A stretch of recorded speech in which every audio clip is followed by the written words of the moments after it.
This is Trend Following Radio, where great thinking comes alive. Nobel Prize winners, legendary traders, best-selling authors, and the pros that know what drive us irrational human beings. I am your host, Michael Covel. Not filtered, raw, honest. That's my passion.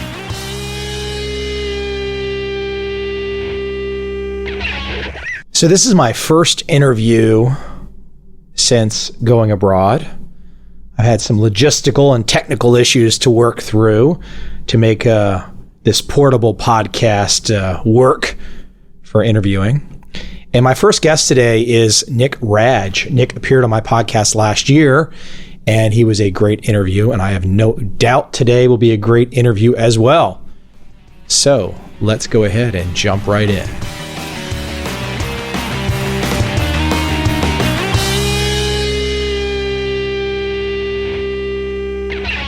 You've been on the road for a long time. Yeah, you know, I'm not really I'm not really noticing it yet. I don't know. I guess still being a single man, I guess it's I don't know. It's interesting. I'm enjoying it. Oh, that's good. If you like living out of suitcases and hotel rooms, I guess that's good. Well, you know, I've gotten onto this whole kind of Zen yoga bent, and I don't know. I've not had much interest in. I mean, I've still got a house back in Virginia, but I haven't had much interest in anything. What's the word? Permanent right now. So sure. I'm enjoying that. You're kind of like, Mike, you're nuts. Oh no! Look, you got to do what you got to do. Generally, you get that kind of feeling at the age of 22 rather than 42. Or well, you know, I have it every 3 or 4 or 5 years. It doesn't stop. Yeah. Well, we have those plans as well. I mean, we've got young kids, so our goal is when our youngest finishes high school, which is not for another 6 years, we're going to shoot on off and go and live in Italy and come and live in New York for a while and, you know, spend 6 months in these places to get to really know them. You know, I think that's what you got to do. Yeah, I agree with you. It's really difficult, even just doing a couple weeks stretch. At least I can get a flavor for some of these cool Asian cities, but living there's a whole different ball game.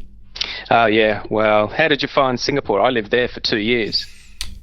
I like Singapore. You know, it's perfect though.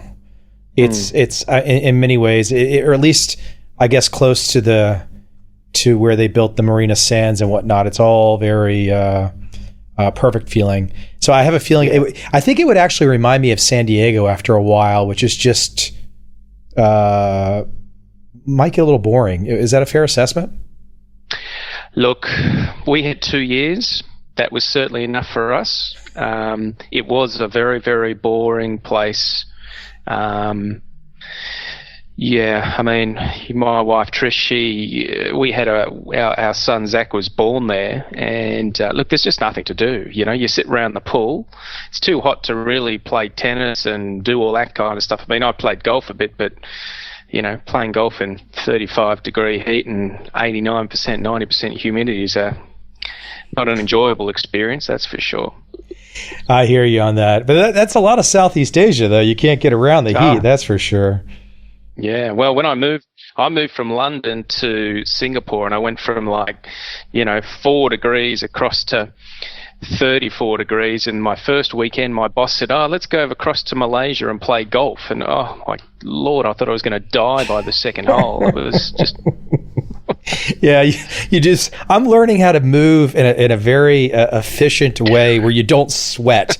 You know, the whole. If you have to walk 5 blocks, the issue is do not have back sweat by the time you get there. That's right. Yeah, so, and you get in the cab and say, "Mate, can you put the air conditioning on?" Oh no, I don't want to do that. It's like, put it on. I actually found in Singapore, Hong Kong, and KL, they were pretty good about the AC in the cabs so far. I haven't had a guy. It's really they all crank it up so far. Well, so listen, I want to jump right in. People will listen to us talk about all our little escapades in these assorted countries, but I will say this: I'm sure you would agree with me, is that people should definitely come to this area of the world and experience it. You can't get a feel for in the postcard, so to speak. Oh, absolutely. And, Singapore and Hong Kong, the food is just sensational. Just the food, the people are lovely. It's a great place. Absolutely. Everyone should go and spend some time there. And look, I haven't seen half the place, Yeah. I mean, there's the Philippines and Thailand, and I've been to Vietnam, which is fabulous. I hear you're going there shortly. I mean, it's just wonderful culture and lovely people. Yeah, I'm gonna have to pick your brain some off air on Vietnam. I'm just flying in, landing in Saigon, and I'm going from there. So yeah, that's good. But listen, here's the thing I was thinking about jumping in with you on, and so I do all these presentations for CLSA around the region here, Tokyo and Hong Kong and Singapore and now KL, and speaking to a lot of fund managers. And I mean, no one has heard of this idea of technical trading, of trend trading, of systematic trading, and it's all value, fundamental, and compete with the benchmark, and that's what everyone does. And I found people very interested in knowing more. But I thought maybe just that whole experience that I've recently had in this area, and I think we can honestly extrapolate the experience I'm having in this area to the rest of the world. Perhaps there's a lot of people out there that know about your world and my world, but the reality is the vast majority don't. I might even put the number at 99% don't know what a trend following or trend trading strategy is. So I think where I really wanted to go today was to kind of break this down to the basics. And maybe you and I can have just a conversation if we were in a room full of people that really have no idea about this. Because you even make the example of bringing up something simple like Apple Computer. And most people see that 700 price hit on the high side, and then it comes down to 450, and they just think it's cheap. And I thought maybe that'd be a good way to let you be Professor Nick for a while and kind of get people to understand this idea that, it hit that 700 and it came down and it's at 450 or whatever it is. That cheap is one way they can look at it. That's the value fundamental way. But maybe you can lead people in as to another way to looking at it. Sure. Well, I think the major issue is that we see these prior levels, the $700 level, whatever it may be, and that becomes an anchor. The simple logic is if the share price had been there before, well, shouldn't it go back there again? If it's a company and it's doing well and everyone's got an Apple, iPad, and iPhone and it's growing, well, yeah, price should go back. So this is a dip and this is what we buy.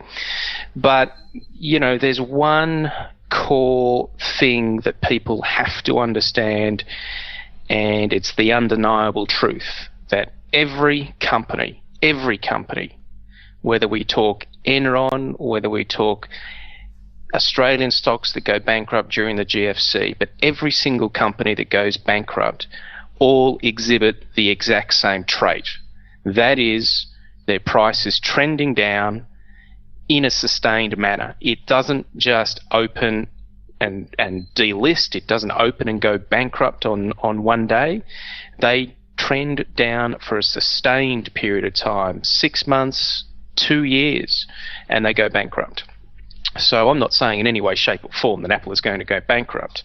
But the point of the matter is there's one guarantee that if a stock is going to go bankrupt, it's going to make a new 52-week low, it's probably going to make an all-time low, and it's probably going to keep trending for a sustained period of time.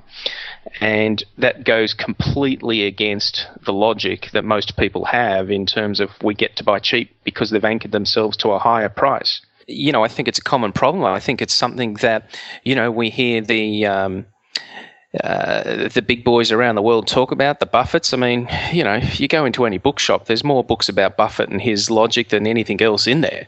And people, look, he's obviously incredibly successful, but he's obviously also a very, very, very smart man. There are not many people that can do what he can do, even though he's been published in so many different ways. So I think he's got a little bit of an edge that people don't really realize. And his homely way of discussing things and buying a good company on sale, well, he's obviously looking at things that other people can't or won't or don't look at, because no one can replicate his kind of performance. And I think people take that literally, like here's Apple that was trading at 700, it's now trading at 450. Well, that's a company on sale, I'll buy it. And they don't realize that potentially it can keep going lower. I have had a situation. I got a phone call a number of years ago. This was during the GFC. A lady had given all her money across to a friend of hers to trade, and she'd bought a stock at $20, and she called me when this stock was at $10, and she wanted to know what I thought. And I said, well, it's come from 20 to 10, so I guess it can go from 10 to 5. And she was horrified. Why can't it go back to 20? And I said, well, it might go back to 20, but it might go to 5 first. And she had anchored herself to that $20 price, and she honestly believed that it would go back there. Now, it might, but it might take 15, 20 years. Who knows? You know, there's certainly plenty of stocks in Australia that are still 50% below where they were in 2008, 2007. I mean, look at even NASDAQ stocks. You know, there's probably still plenty of those kinds of stocks that 10 years later haven't reached back where they were back in the day, you know. Let me let you jump back into something, though, because you mentioned the phrase anchoring, and I think most people might intuitively or instinctively get where you're going, even if they've not heard the term. But if you use the term, or if I use the term, somebody might say, well, that sounds a little academic. Maybe you could break that down even more deliberately. The anchoring, what specifically in the example you just gave with the woman. Well, you know, it's intuitive to me. The fact that something has happened before, the fact that a stock is traded at a particular high price before, at a particular level before, and generally if someone has bought it up those higher levels, they are emotionally involved in that now. You know, it becomes a very difficult decision to avoid, to take action against that, if you like, because they're in there, that's their break even, and they want to get out at break even. You know, we're brought up to be right. People don't like being wrong, and that's counterintuitive. I mean, successful traders are wrong 50% of the time. We know that. That is a proven fact, whether it be on a trade-by-trade, month-by-month basis. But the most successful traders across the globe are wrong half of the time. But in society, we're brought up to be right. I've discussed this before in our first podcast, Mike, that people are brought up to be right. So it's counterintuitive to take a loss on a position. They anchor themselves to that higher price where they've bought in at, and they will wait until they get their money back. And that's what dilutes a lot of investors' returns. You know, it's waiting on positions that are doing nothing. Whereas a trend follower, well, at least they're pursuing a stock that's moving at least in the right direction to start with.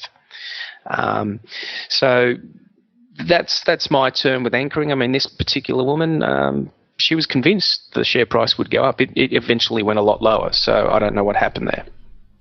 Well, you know, as I laid out that initial view that I've had with all these fundamental and value-based fund managers, the Sovereign Wealth Fund of Singapore, the Sovereign Wealth Fund of Malaysia, people that have clearly been through all of the quote right educational channels when it comes to finance and investing, and they've all been exposed to perhaps the best universities and the best classes and the best professors.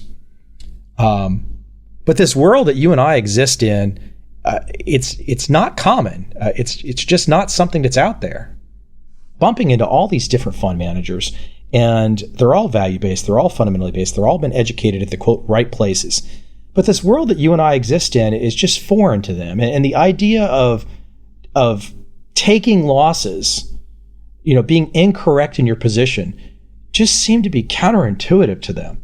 Sure. Yeah, well, you know, we play a different game. We're playing a game of mathematics. That's what I play. And that's, you know, all the people in your books, Mike, they're playing a game of maths, whereas traditional thinking, what we're taught in well, I didn't go to university, so I certainly wasn't taught it in university, but from what I understand, the name of the game is selecting the right stock. It is selecting the right company. It's a completely different way of thinking about it. There's no my way or your way as far as I am concerned. I just do it differently. It's like driving a car, you know. Everyone drives a different car. because their circumstances, their emotions, whatever, are different. And it's the same with trading. All we're trying to do is turn a profit. But, academically, that's the way people are taught. That is the traditional and accepted line of thinking.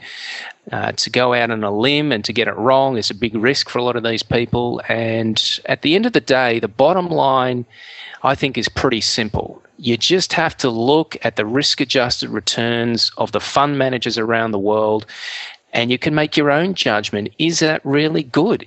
Does that really work? I mean, from a risk-adjusted return, I say absolutely not. But people don't look at it like that. The media report in a one-dimensional way. They report returns. And again, if we look at Warren Buffett, I mean, what's he got? A 15-year annualized return of about 9%. And yes, he's outperformed the S&P 500 by a significant margin, and that's brilliant. But that's a one-dimensional view of looking at it. And I tell you what, in the GFC, people weren't ringing me telling me they own good quality companies. People were ringing and telling me they've with fund manager A and they've lost 45% of their money. People were talking about the downside, not their long-term annualized return. And if we go and look at any fund manager around the world, the very, very vast majority of equity fund managers around the world, the very vast majority of them have annualized returns of 6 to 9%, and they all have maximum drawdowns, between 40 and 50%. So from a risk-adjusted return basis, there's a lot of trend-following managers around the world who stack up dramatically better. But that's the way we're brought up. It's traditional thinking. You go out on a limb, you'll be cut down, and people aren't prepared to do that. I think there's another issue here. And I think I don't want to ever have the audience sitting around and saying, hey, Mike and Nick are they're complaining or they're whining. And that's not the case at all. I look at this like what I'm trying to do is, and I'm sure you feel the same way, we're trying to get this trend trading logic, this mentality across to people. But the reality is we do exist in a world where we are the distinct minority. And so I think you do have to sometimes draw these distinctions. What are the differences between these two strategies? And and try and get people to understand, perhaps, well, if Nick and Mike are so logical and so wise about this, then why are more people not participating? And I think that's one of the issues I come up against. And for me, it's a pretty profitable business when I see all these fund managers in the long-only space. I mean, who wants to give up a job where you really don't have to do anything? I mean, who wants to give up that source of revenue? Well, the name of the game for most of these fund managers is not necessarily performance. The name of the game is funds under management. I know they're not going to like when that is said, but that's the bottom line. And again, I stress, there is ample evidence out there. Some of these fund managers have horrific returns. And I'm not talking 2 or 3 year returns. I'm talking 10, 15-year returns. I mean, there's some funds out there who've got 10-year annualized returns of 2%. I mean, hello, that's just ridiculous. They're not adding any value in any way, shape or form. The money I managed, we have an option whereby we only get paid on a performance basis. That's it. We don't perform, we don't get paid. It's as simple as that. Now, that is an option that people can take, and certainly some people do take that option.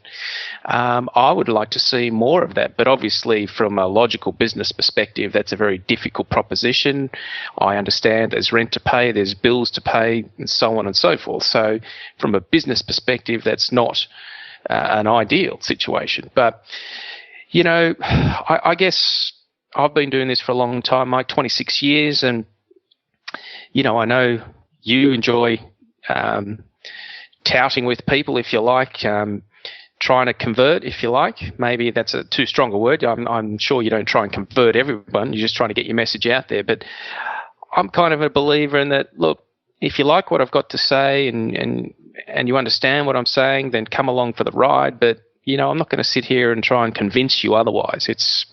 I've seen arguments on TV between, a trend follower and a fundamental analyst, and it was quite embarrassing on both parts. It shouldn't have happened. And look, there's a couple of very outspoken people here in Australia that criticise. I mean, there was a gentleman recently on the TV who said money management, quote, money management is a cop-out.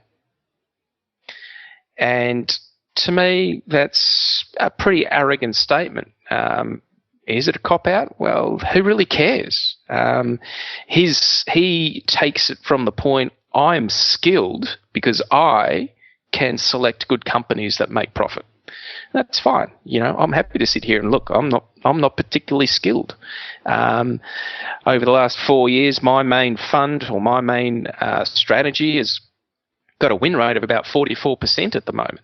But I've still outperformed the benchmark by a factor of 4 in that period of time, even though my winning percentage of trades is 43 or 44%. So I'm a crap stock picker. There's no doubt about it. But that's why I play a game of mathematics. I'm not interested in picking the right stock. I'm not interested in doing all that kind of stuff. And as I stress, if all of these guys are so good at picking their stocks, why are their risk-adjusted returns absolutely garbage? And I think there's a lesson there for people to understand. I think people are intelligent enough that they can make their own informed decision based on the risk-adjusted returns of a lot of these fund managers out there. Otherwise, they're just lazy. Don't get me wrong. There's a lot of lazy people out there. We'll put it here and just set and forget and be done with it, and whatever is. But I think people in this day and age where there's a lot of information out there, a lot of very, very good information, people are in a better space to make very, very well-informed decisions, and they should be looking after their own money and making those decisions, and there's no reason why they can't. Let me give you something in the same headspace, but so in the last bunch of years, actually since '08, we've had all kinds of fear out there. And there's a lot of people that don't like the economics of the situation. And you look at Cyprus and you talk about, haircuts on savings and, zero interest rate policy. And there's a lot of sound reasons for people to have negative views of what maybe some of the governments around the world have done. However, the stock market, if we just want to look at U.S. markets for a moment, the stock market has seemingly gone straight up in the face of what most people might think of as fairly bad news. And the stock market's gone straight up, hasn't it? Absolutely. And we see that, you look at Twitter, you look at all these social media sites, and there's all sorts of people saying, share prices shouldn't be here. They shouldn't be doing this. At the end of the day, it doesn't matter what they should be doing. They're doing what they're doing. That's the bottom line. Every index there in the US is belting across the line. You've got the big 30 Dow stocks, you've got the S&Ps, you've got the NASDAQ stocks, and you've got the Russell 2000s, you've got the Wilshire stocks. They're all hitting new highs. That says something. It's a broad-based bull market going on over there. Very difficult to argue otherwise. Yeah, there's a lot of stuff going on, but at the end of the day, prices are going up, right? Yeah, I mean, what else can you do? I mean, you can't, I mean, it's a simple old adage from those like 1920s and 30s Wall Street books. Don't fight the tape, right? Well, that's right. Look, we know the stock market forward prices, okay? That's what it's all about. Now, I was asked a question recently, well, how far forward will they price? Well, they will forward price as much as they are, as confident as they are, if that makes sense. So the more confident people are or investors are of what's happening down the track, then they will forward price further and further. If they're not so confident, they won't price as further. But clearly, it doesn't matter what's going on right now. It's what people are thinking is going to happen down the track. And that's exactly what's going on, which you can't predict that kind of stuff, right? Because at the end of the day, forward pricing is all about sentiment. That's what's going on. It's a very positive sentiment. Now, the only way to measure that is by what the stock market is actually doing. There's no other quantitative way to actually measure it. Now, there's a guy out there who's pretty successful, and I've brought this up at some of my presentations in Asia, and I think there's a lot of people out there that are closet trend followers, and I'm not trying to drag you into any kind of discussion, but there is a very famous fund manager out there who happens to manage more money than anybody on the planet right now. And he says that he trades a systematic approach using only fundamental information. And wouldn't there be maybe an easier way to go right to the heart of the matter via the price movement as opposed to trying to take into account all the fundamentals? I sometimes wonder if some of these stories don't necessarily ring true to me.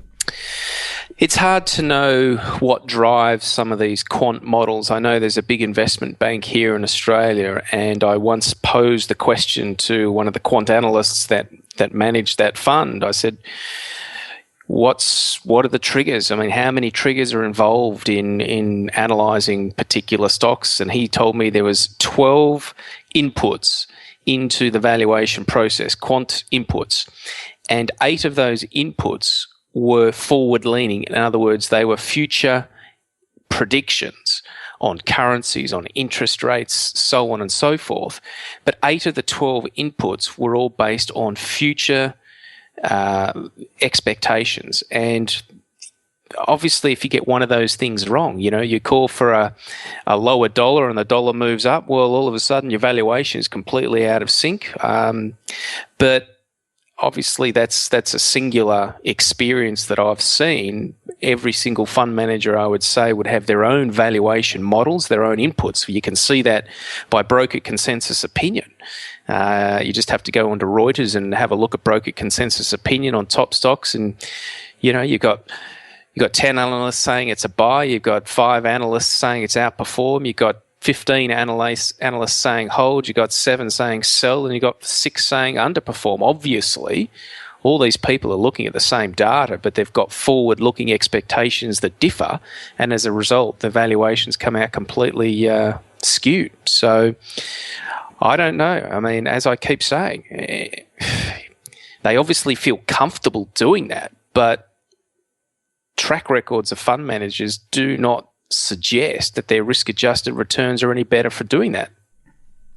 And it seems like if you wanted to just cut through all the malarkey, so to speak, and because you never know if a particular fundamental data point could be fixed or skewed or this or that, but it seems like there's, and I know, look, for people that have followed my work, they're going to say, well, Mike, you're not breaking new ground here, but it doesn't make a difference. You have to beat the drum, so to speak. Isn't everything reduced? All those fundamentals ultimately are reflected in one variable that really can't be faked. The price can't be faked. It is real. Sure. I think the argument you're going to get is that sentiment drives price to extremes, both up and down.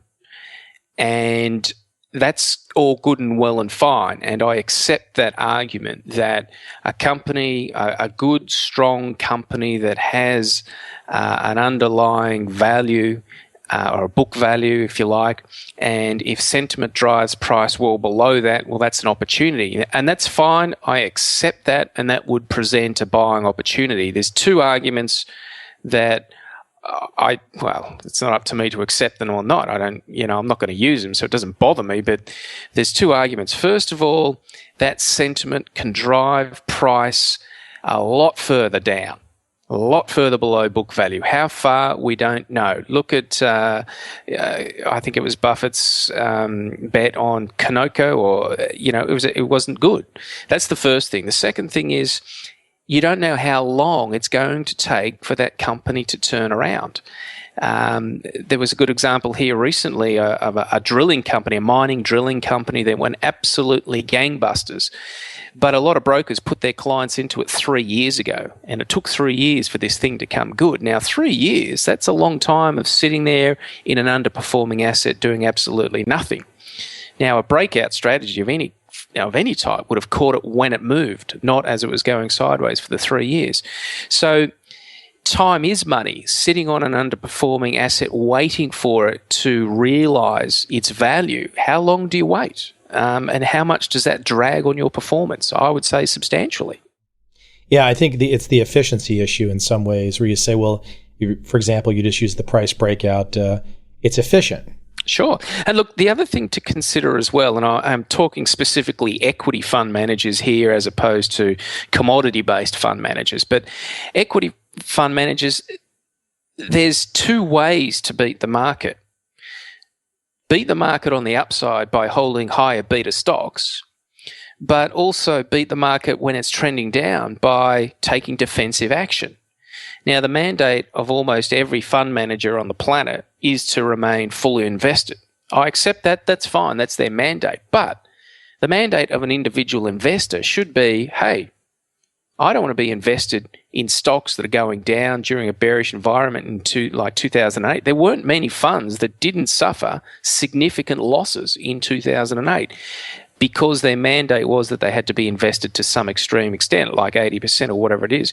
But as individuals, we have the power over that. We have the power to be 100% cash, and we can therefore add value to our bottom line and increase our risk-adjusted returns by not being involved when the market trends down like that. Let me ask you a question as you bring up an issue of mandates and restrictions.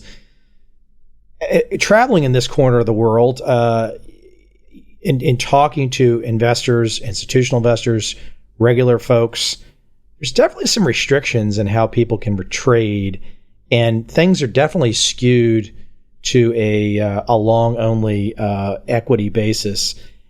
Are there any tips or tricks you could give, any ideas to some people, maybe if they're in a locality or a country that perhaps they don't have the freedom maybe to make the directionally agnostic decisions that you or I might make, and perhaps they have limitations.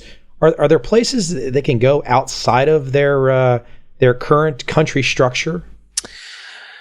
Well, I'm sure there is. I mean, I can pretty well trade most markets in the world, even being here in Australia, being an Australian resident and citizen. That may not be the same for some countries, don't get me wrong. There might be some kind of restrictions that they can't send money offshore. I know when I lived in Singapore many years ago, I was trading a lot of Malaysian stocks before and during the currency crisis. And they did put restrictions on, and we had to move our capital out of those markets because they were going to lock it all up. But there's no reason why, a person in India can't trade US stocks. I don't know of any reason. I know there are some restrictions of, for example, I can't trade some shares in China. I know that. So there's those kind of restrictions, but trading outside of one's own country, I don't know. I think it probably differs from country to country, but it also comes down to the want of the individual as well.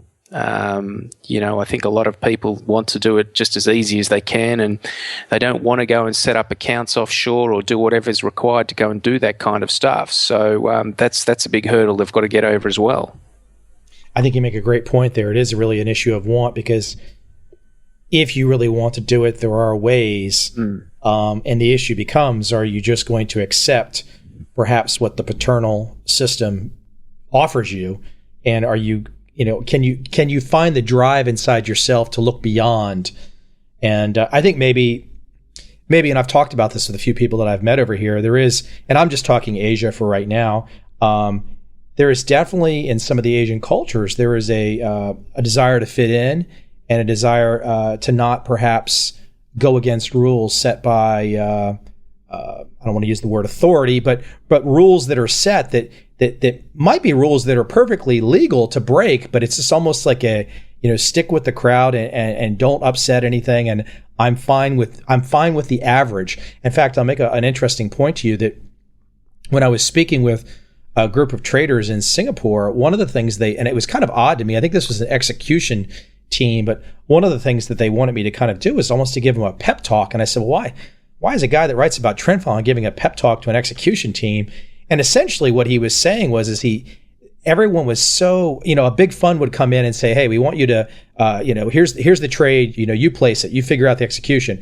And everybody was so worried about being anything other than average that there's no sticking their neck out, so to speak. And so I think you make a great point, which is perhaps one of the advantages that you have being Australian, I have being American, is that in many ways we have that cowboy spirit. And I think people out there need to know that you can't get through life really. You got to have a little of that cowboy spirit, even if you don't know where to get it from. You got to go find it somehow or another. Sure, but let's also consider the culture that these countries are brought up in. I mean, we're very outward going. We're very westernized, both Australia and in the US, obviously. We've got that cowboy spirit, if you like. Crocodile Dundee spirit down here, but over there, that's not the case. Loss of face, you would have seen that in Tokyo, Mike. Loss of face is a very, very significant issue. Singapore was very much like that when I was there as well. I'm sure it still is. It's a great respect for their culture, and they don't want to. It's not that they don't want to go out on a limb. It's a cultural thing. Yeah. It would be interesting to have that debate, well, not that debate, but that conversation with some folks from Asia, from Singapore, from Malaysia, and get their perspective on it in that kind of environment. But I think it's a cultural issue. Yeah, and I was not being critical in any way. I'm very sure. Yeah, I mean, I love these cultures. I mean, I love everything about them. And but I see that.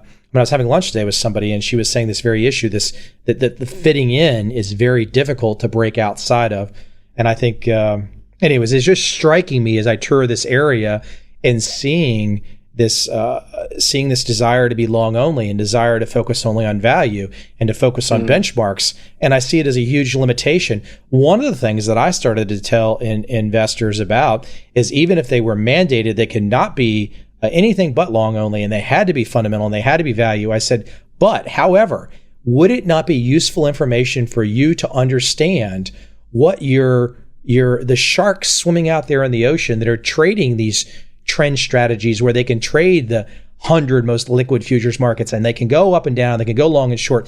Wouldn't it be useful fundamental information to you to know when they are gearing up? And that gets their attention. That gets people's attention. Then they say, oh, okay, now I see where you're going with this. Even if I can't do it, I need to know what's going on. Yeah, potentially. You're absolutely right. I think it's got a lot to do with the culture of the individual firms as well that they work for. Some of these firms are very strict. This is what we do. We don't do anything else, and we're not interested in anything else. This is how it's done. Whereas you might get other more adventurous type of firms that say, yep, that sounds interesting. Let's investigate that a little bit more. Let's see what's going on. I remember back in the late 90s when I was running our hedge fund back then, and we got a phone call from one of the big Australian banks whom wanted me to go and do a talk to their treasury dealing operations. And it turned out they weren't really interested in listening to me talk. They wanted to understand how these hedge funds and CTAs and commodity advisors got in and out of the market. Back then, we had a lot of the big US fund managers coming in, the big CTAs coming in and pushing interest rate markets around here quite dramatically. And they were pretty interested to find out what was triggering these buy and sell signals and these programs to come into the Australian market. Obviously, they were just following trends. I mean, we're talking the classic guys straight out of your book were coming into the market, and they were just trading breakouts. But it was quite interesting. Large Australian treasury operation wanting to kind of understand that. I don't think they went anywhere with it. I certainly didn't go and speak to them. But, they took an interest in it, that's for sure. Yeah. And I'm not sure if that was some of their proprietary traders wanting to know how to front run, take advantage of it, whatever, but they were certainly interested in it. Right. Well, as I said today, my big picture idea today was to not necessarily be at the level of conversation where all the trend followers out there, all 12 of us across the planet, would follow along, but to give the other 99.9% out there a way to kind of latch on and find a way into this subject. And maybe you could talk about the idea of even how I always say to people say, well, how do you spot a trend? How do you find a trend? And I say, well, you really can't know until it's over. Yeah. Well, you can't know until it's started. Obviously every trend is preceded by some kind of a breakout. It's not necessarily a breakout of a price range or a base or anything like that, but price has to be moving one way. Our first podcast, I used the analogy of hitchhiking. Remember that? You told a scary story of hitchhiking.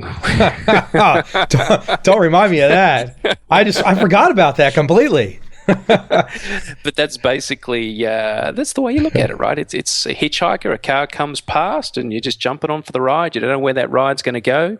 Might take you the whole way. It might not take you very far at all. But you just got to jump on board and see where it takes you. And what you have to understand, and I think this is the critical point, that if it's the wrong ride, you have the option to get off. And I think that's a key element in confidence building and success. I think a lot of people, let's look at 2009 was an extremely good example. I know a lot of people that missed out on the move in 2009 in equities when markets jumped aggressively out of the March lows. Heck, who wanted to buy a stock in February 2009? Absolutely nobody wanted to touch stocks that had been burnt. But I tell you what, the trend started to turn up, and it kept going throughout 2009, and there was good, 30, 35% gains to be made on the long side in that market. But a lot of people sat out of that, and that was a very, very costly mistake. You cannot afford to miss those moves when they come along. Your annualized, your long-term returns get diluted dramatically just by missing very, very small periods of time like that. And people miss those moves because they fear they won't be able to get out again. They fear they don't have an exit strategy, or should I say they fear they're going to lose money if equities go down again. But that fear is because they do not have an exit strategy. Once you remove that fear, i.e. you put into place an exit strategy, then you have nothing to fear, because if the market does go and turn down, you can get out. You will get out. So that's a big hurdle for people to overcome. And once they get that, once they get in confidence that, I can get out of this position if I'm wrong and cut my losses, and away you go. So, that's a confidence kind of thing. But some people, they get caught in the headlights. They don't know what to do. They anchor themselves. I'll just get out of this trade at break even and then we'll start again. Well, if it's going to come back to break even, it's probably going to keep going. So don't get out of break even. So I think having these rules in place gives you confidence and enables you to act and act with confidence. And that's very, very important, I think, to increase returns over the long term. For those people that did not hear our first podcast, and they should definitely listen, it was probably my second most popular podcast of well over 100 episodes with Nick last year. And but he was referring to, and I had hoped that I could forget this memory of driving through a forest in Florida, and there was I was probably 30 miles away from anything, and there was a woman who had a slightly overweight female who was not wearing any clothes hitchhiking. It was kind of a bizarre scene, but I'm glad you remember that. So anyways, but let me let you know, as I was doing this tour of Asia with all these fund managers, one of the things that came up was the idea of all these folks getting out of, and we kept using Apple as an example, but getting out of Apple at 200 or 300 and then watching it go to 700. And then on the flip side, not having a strategy to get out as it came down. Like universally, they would all kind of like, usually it was a small group. And I would say this and talk about the advantages of trend following, how you're trying to get that middle meat. You can't pick the bottom, you can't pick the top. You're getting out late. And they would all invariably laugh because they didn't have a strategy for staying in and riding their winner. And they did not have an exit strategy at all. But this comes back to exactly what I was saying before, Mike, regarding the work published about Warren Buffett. What does he say? I'm going to buy a company and own it forever. Right? Yeah. That's the whole thing. Now, people take that literally. Now, I don't know whether he does that or not. I mean, he probably does. But if people take that literally and they buy the wrong company, they end up holding dogs. There is no exit strategy if you're going to hold a company forever, is there? And as a result, you will hold it as it goes down. So if you've got a strategy where you're going to hold Apple because it's the world's best company, it's got more cash than half of Europe put together, of course, why would you exit it? Why would you get out? So if Warren Buffett is going to hold stocks forever, then there is no exit strategy. That's the whole thing. Let me interject there, not to go off on a tangent by any stretch of the imagination, but Warren Buffett is the great outlier. He is the survivor, and he is so big and has so many advantages at his disposal. He's a terrible example for retail investors. I mean, Warren Buffett, yes, he will buy some companies like Coke or Gillette or whatever and hold on forever, but he also is buying insurance companies that spin off massive amounts of cash.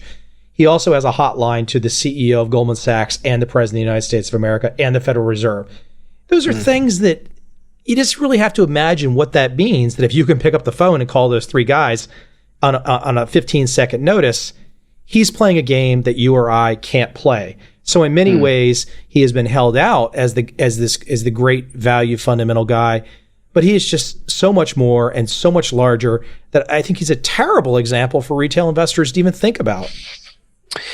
Look, I tend to agree, and this is certainly not a Buffett bashing session in any way, shape, or form. No, not. But I wish him all the. Look, his success is to be saluted 100%. Yeah, but I pose the question: are there fund managers that replicate his returns? I certainly know a couple of very, very, very small fund managers that do exceptionally well based on his criteria, but they're very, very small, managing very, very small amounts of money. And as Warren Buffett has said many times, if he can manage just $1 million, he's 100% confident he can make a return of 50%. But you're quite right. First of all, he's doing a lot of things that nobody else can do. And as I said right from the word go, he's a lot smarter than what a lot of people give him credit for. Yes, he's got his homely way of discussing all these kinds of things, and he loves getting on stage. At the end of the day, he is a showman. I mean, let's face it, he loves doing that kind of stuff. But by the same token, I also think he's doing himself a little bit of disservice because he's effectively now got too big. He has underperformed the S&P, I think, 3 out of the last 4 years. He's coming out saying, I've got all this money to invest. I can't find anything to invest. Now, Paul Tudor Jones turned around and said, I've got too much money. Was it Tudor Jones? I think it was Tudor Jones. It was Munro Trout, one of them, goes, I've got too much money. I don't know what to do with it. I'm returning it to investors. So Buffett could pay out a dividend if he wanted to. Well, sure, but he doesn't believe in that. But is he doing an injustice to his investors? I don't know.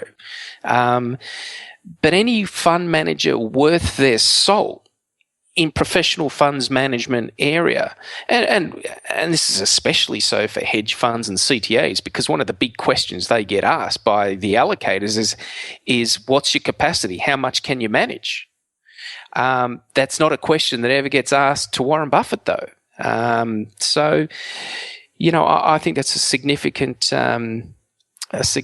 step back for him over the last few years, simply because he's got so big. But yeah, I mean, is what he does repeatable by other people? Absolutely, I don't think it is. I think evidence shows that it's not the case. And look, that was the reason that I'm even speaking with you right now is that when I was laboring to put my first book together, I said, well, what's the most interesting thing that I have in my possession that I don't think somebody else has really accentuated in a way that I think it could be accentuated? And I had all these performance tables of all of these fund managers.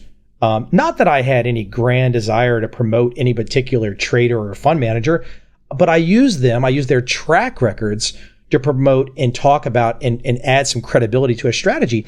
And when you looked at all those track records and you started to look at the correlations of those track records, you said, wow, these people that, this guy, he's in California and he's unconnected to this guy who's in Chicago, who's unconnected to this guy who's in London, who's unconnected to this guy who's in Vienna, Austria. And they've all got similar track records and they have all got a certain correlation. I thought that was terribly interesting. And I thought from a confidence perspective, it was something you could build on. Whereas, as you just correctly point out, we really can't do that with Warren Buffett. And that doesn't mean anything negative about Warren Buffett, but we just factually can't do that.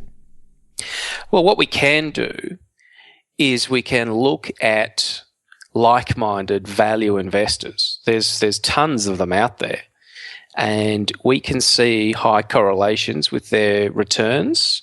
We can see their high correlations with their drawdowns in 2008, and I think we've seen an interesting part of history here, because a lot of people, a lot of strategies are good until they don't work, and it takes a GFC type event for the Achilles heel of these strategies to come out. And I'm talking all sorts of strategies. I'm talking, covered call writing, which is a huge strategy for brokers out here in Australia. It generates a lot of commission for brokers out here, and they love getting their retail clients into it for that reason. But that was a huge losing strategy in 2008. People were caught holding masses of stocks at very high prices, and they're going to have to be writing call premium for the rest of their lives to get back to break even. There was other kinds of strategy, dividend stripping, for example, very, very popular strategy out here because we have very high dividends. But that went pear-shaped in 2008. You had to hold 45 days to get the tax imputation from holding these dividends. And of course, in 45 days when the market's going straight down, well, there's a lot of pain to be had right there. So the same kind of thing occurred, I think, with a lot of value investors. For the prior 15 years, we didn't really have any big upsets in the market. We had a few blips along the way, but there was no big upsets like we had in the GFC. And all of a sudden, these strategies, such as value investing, just went pear-shaped big time. And as a result, their long-term annualized returns dived. Some of the big value fund managers out here, and I'm talking billion-dollar-plus funds that are heavily value investors, lost 48%. That's a big call in my view, 48%. I mean, Bill Miller in the US, he lost, 65, 74%, I think, in some of his funds. So I think an Achilles heel was brought to the surface. Will they do anything about it? Absolutely not. I think what we'll see is people will assume that this was just a one-off freak event and it's not going to happen again in their lifetime, and I think they're going to be surprised. Well, that's, you bring up, and we can kind of, as we wind down, but that's an issue that I've addressed across Asia, is I often in these office towers and these gleaming buildings with all this billions of dollars that built these towers across all these fine cities. And I'll look out those windows, I'll stand up and I'll look at everyone and I'll say, well, we've all got a choice here. We can just believe that everything is perfect and we can just trust that everything is fine and we can trust that there's never going to be an outlier event again. And perhaps all of you will be 100% right, and you'll be proven correct that long only for the next 15 years will be the strategy, and trend following will be a dead carcass laying out in the back alleyway with a knife to the heart.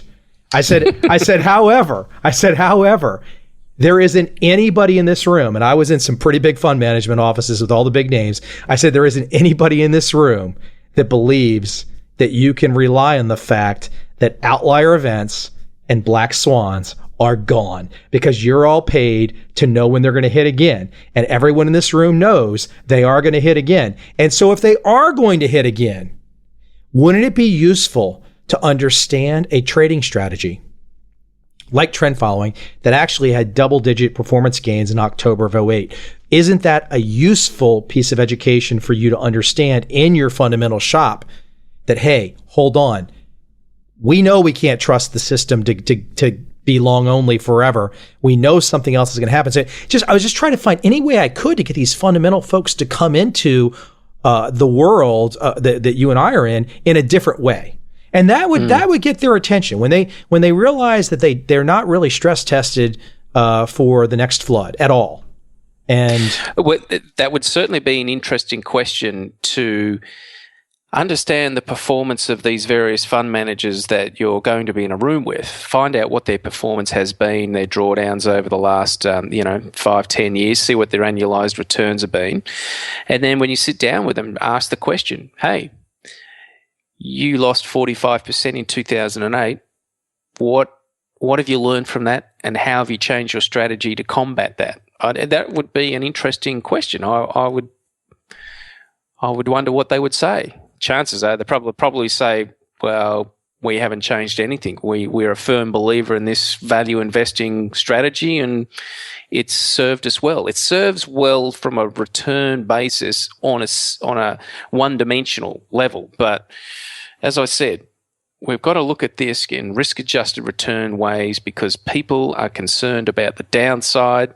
They understand now what can go wrong. The glory days are over.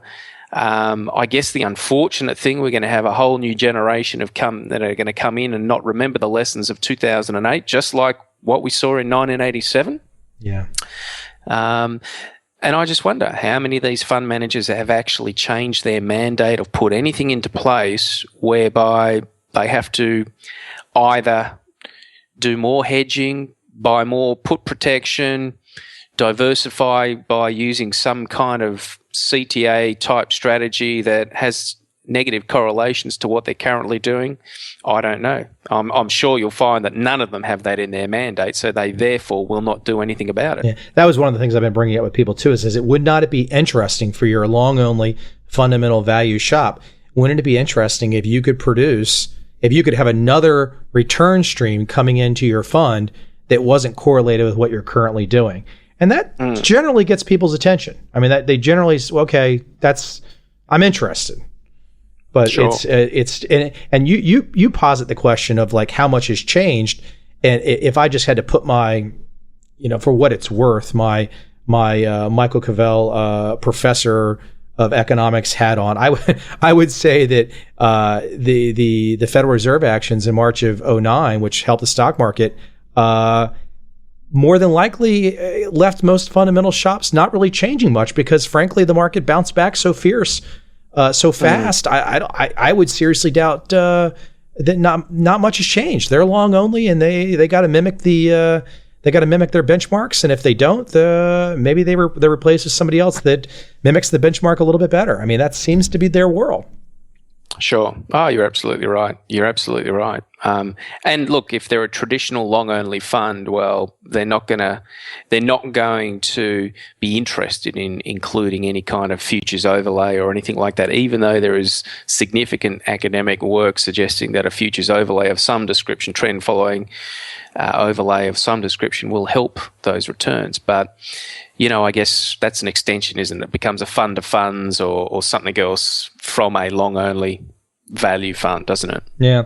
I think it'd be fun to, as we wrap up today, I think it'd be fun maybe because you are an entrepreneur. You are someone that has, at some point in your life, you've woken up and you've said, I'm going to do my thing, and you've been doing your thing for a long time. And I think sometimes these conversations are fun because even for people that are not terribly interested in maybe the subjects that you and I are interested in, there's a lot to be learned from going your own way and being an entrepreneur. And I wonder if you might speak to that idea some too. Like what enabled you? What broke you out? What enabled you to kind of just say, I'm going to do this, and I've got this passion to do it, and I'm not gonna listen to the naysayers, and I'm gonna plunge forward, and I'm not gonna quit. Like what's the attitude that drives you? Yeah, that's actually pretty easy to answer because I remember a point in my life. It was on the trading floor of the Sydney Futures Exchange. I'd moved down there in the early, about 1990. I think I walked onto the trading floor, and after a couple of years, there was a lot of people who'd been there for 10 years doing the same thing day in, day out, speaking to the same people, doing the exact same job. And I thought, you know what? I just don't want to do this for the next 10 years of my life. And from that point onwards, it was moving forward. I went onto the international desk, and then I sat on the international desk, and I had two fabulous mentors. But ultimately, I realized there was bigger markets overseas.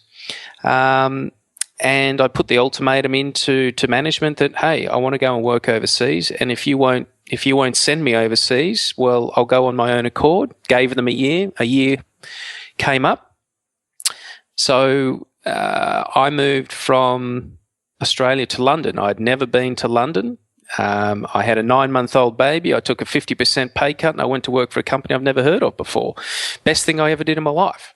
And then it just went from there. So it was always about pushing forward just to improve my knowledge and what was going on in the world. There's a lot of knowledgeable people out there, and it's very, very interesting to get involved with these people. I mean, even today, even through your podcasts, Mike, I've been introduced to people on the other side of the world, both in the UK and the US, some absolutely lovely people, and, I learn from them.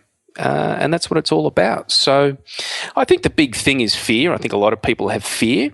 I've got a lot of friends who are still in the corporate world. I left that corporate world 15, 16 years ago, but they're still there doing the same thing.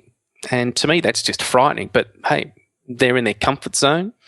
And they'll probably be there for another 15 years. So each to their own, I guess, but not for me. Yeah.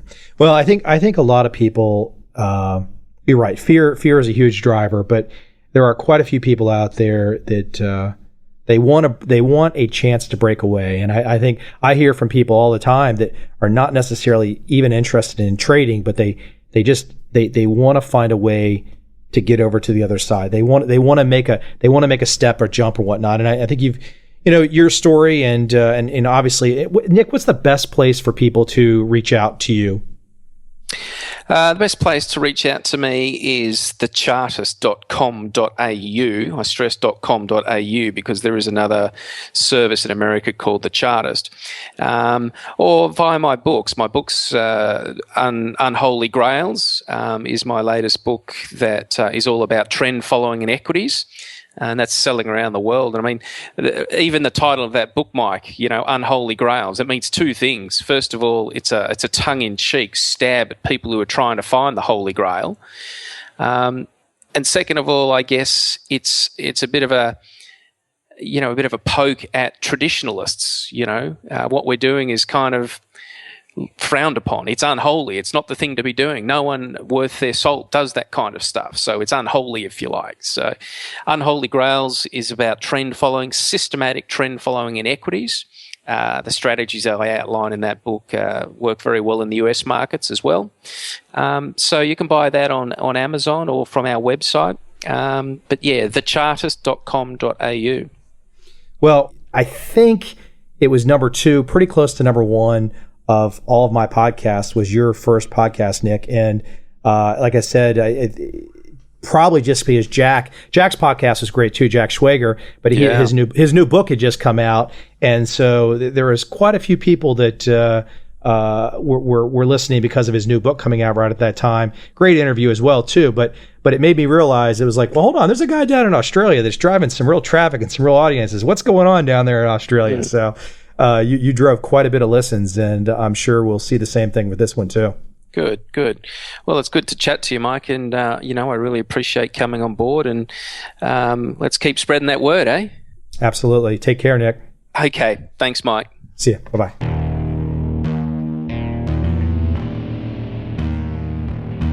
I see a time when those awake will understand how to make money in up, down, and surprise markets. Whether new trader or experienced, college student or financial advisor, protecting against a crash or just trying to make a lot of money, trend following offers everyone an answer in uncertain times. To get started immediately, send me an email, michael@covel.com. I will send you the right trend following steps to take along with my free video. But if you want to buy and hold, trust the government and trust Wall Street, this is absolutely not for you.